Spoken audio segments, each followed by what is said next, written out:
Звычайнага, нічым не прыкметнага жыхара Белграда Ілію Чваровіча аднойчы выклікаюць у органы бяспекі і пачынаюць распытваць пра яго кватаранта.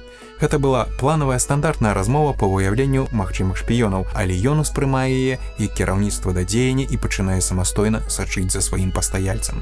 Да яго расследавання паступова падключаюцца і жонка, і брат-блізнюк Джура, якія таксама жадаюць выкарыць шпіёна. І ўсе грошы сям'і, зберажэнні, крэдыты трацяцца на гэтае шаленства. Шпіёнаманія Чваровічу перарастае ў суцэльны псіхоз, а галоўны герой страчвае не толькі розум, а нават і чалавечы воблік. Гэтую сатырычную камедыю ў 84 годзе зняў тандэм рэжысёраў Душан Кавачавіч і Бажыдар Нікаліч. Душан Кавачавіч, напэўна, адзін з самых знакамітых югаслаўскіх драматургаў і сцэнарыстаў. Менавіта на яго ранняй п'есе «Вясна ў студзені» заснаваны сюжэт шэдэўральнага андэграунда Кустурыцы. А пасля такіх удалых фільмаў пачатку 80-х, як «Хто там пяе, ды марафонцы бягуць круг пашаны», у якіх ён выступіў у якасці сцэнарыста, Душан Кавачавіч вырашыў і сам заняць рэжысёрскае крэсла, а сабе на дапамогу паклікаў і аператара Бажыдара Нікаліча.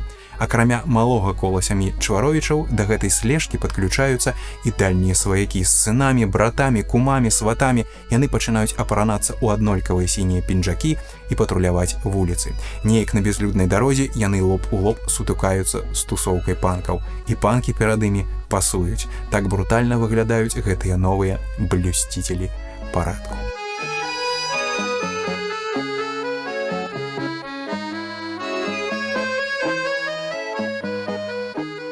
І яшчэ не магу не ўзгадаць адну сцэну, звязаную з персанажам, які на вуліцах Белграда займаецца, як бы мы сёння сказалі, акцыянізмам і заклікае ўлады пабяліць, пафарбаваць Белград у розныя колеры.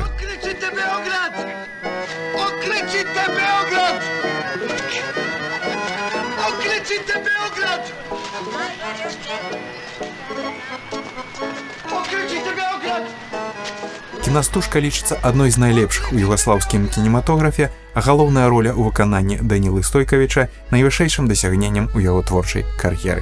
Прыемнага прагляду.